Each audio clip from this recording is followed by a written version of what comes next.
Now, the serious effects of climate change is hitting the planet faster than expected. That's according to a panel of UN climate scientists, which has just published its latest report. Commenting on the release, UN Secretary-General Antonio Guterres said the world needs to act faster.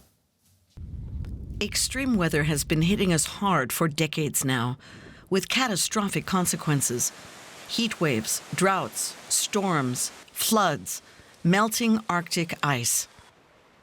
All this time, scientists and UN experts have been calling to limit the speed of global warming. Today, they are sending a familiar message. Time is crucial. Humanity is on thin ice, and that ice is melting fast. As today's report of the Intergovernmental Panel on Climate Change, ipcc, details, humans are responsible for virtually all global heating over the last 200 years. The rate of temperature rise in the last half-century is the highest in 2,000 years. Concentrations of carbon dioxide are at their highest in at least 2 million years. The climate time bomb is ticking. This is why rich countries are being asked to become climate neutral by 2040, which means they need to reach their CO2 goals even faster than planned. Germany was set to become climate neutral by 2045, but the country is lagging behind, especially in the areas of transportation and building renovations. What happens in the rest of the decade is extremely important. One problem is that a lot of money is still being spent on fossil fuel extraction and not on curbing climate change.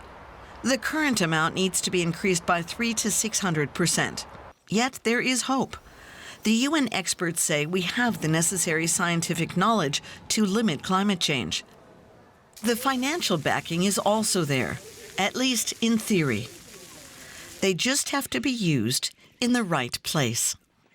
Now, Louise Osborne from DW Environment is with me. Louise, you've been working through this latest report. It was just been published today, a couple of hours ago. What's in the report that we didn't already know? So there's not actually that much that's new in the report. The report is actually more of a summary of reports that have been released over the past 5 years or so to really give a brief and concise plan of what action needs to be taken to reduce carbon emissions for policymakers and governments moving forward with this. And it's really acting as a final warning that if we want to make sure that we don't hit this 1.5-degree limit or don't go over it by too much anyway, that action needs to be taken immediately. There have been so many final warnings and reports and all that. So what is it that we need to do now? So the report says that radical and immediate action needs to be taken. Emissions are still rising at the moment, so they need to be... They should be sinking. Yes, actually, they should. Not stay the same, they should be sinking. And they should peak at the latest by 2025. That's what they're saying with this report. They're also saying that they need to cut it down by almost half by the end of this decade, if there is any hope, again, of not hitting that 1.5-degree temperature rise. They need to stop, or governments, industry needs to stop investing in fossil fuels, moving towards renewable energy, and also looking at carbon capture and storage as a way of also taking carbon out of the atmosphere, whether that's through planting new trees or by looking at new technology to do that. Now, many governments, most governments around the world are behind this panel, the ipcc, the International Panel on Climate Change. Why are we not seeing any progress? This has been going on for many years. Well, I mean, it's not as simple to say that we haven't seen any progress. There has been progress. I mean, at the Paris Agreement, where the governments came together initially to talk about, like, the temperature rise limits, we were looking at a 4 degrees rise in temperature by the end of this century for the pledges and promises that countries made at that point. We're now looking at, up to a 3-degree rise, which, okay, is still way too high, but it's still moving in the right direction if it's, too slow. I mean, countries like Germany, for example, are looking at phasing out coal-based energy by 2038, maybe by 2030 even. But as Gutierrez says, net zero promises need to be met much earlier than the 2050 that a lot of governments are promising. So it's not just doom and gloom, is it? It's not just doom and gloom. I mean, this report is very clear that we still have a chance to come under, or to at least not go very much over the 1.5 degrees.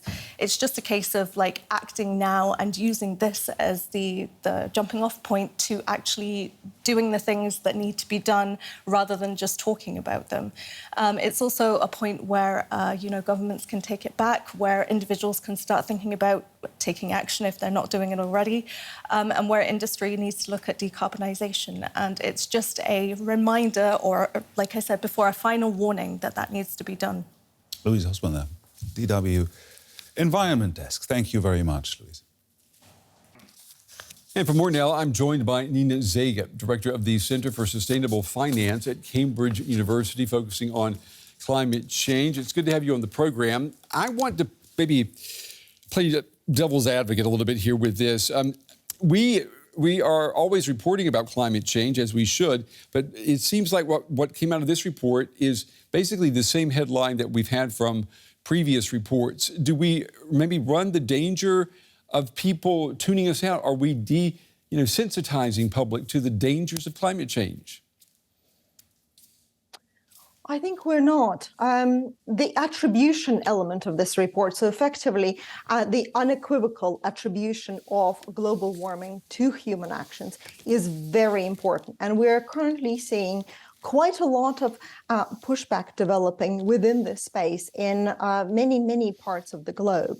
So this report is absolutely key, because it leaves no doubt not only that climate change is impacting our daily lives, but it is that it is caused by us, and that we need to act today to address it. We also are hearing, it seems more and more, particularly in the northern hemisphere, from countries that we need to stick with fossil fuels a little bit longer, and we can't afford to go CO2 free, CO2 neutral as quickly as we'd like. Is it really a matter of money? It's not. We have enough money and enough tools and enough knowledge to address this issue.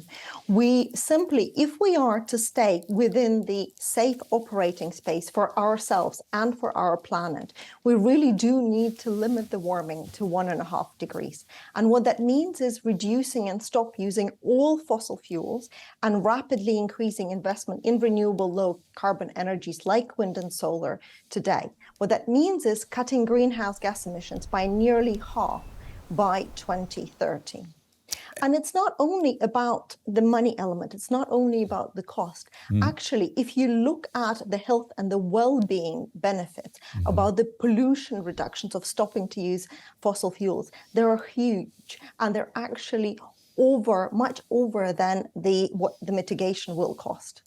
And is that being communicated? I mean, because when we talk about the skyrocketing cost of healthcare, for example, you never hear someone say, well, your premium is going up every month because of climate change, because it's getting hotter every year. You don't hear that argument being made. Should that argument be made? Well, it's actually quite interesting, because the IPCC is making this argument in one of their reports, is looking at the health benefits of pollution reductions coming up, the decrease of the health cost. So it's not as if, I think we are building a much better future, a much more renewable future, the one where our cities are greener and where our health and well-being is much better protected. Yeah, and it's like you say, the information is there, it's been published. Maybe it's a matter of leaders communicating what they know we should know. Nina Zega, Director of the Center for Sustainable Finance at Cambridge University. We appreciate your time and your valuable insights tonight. Thank you. Thank you.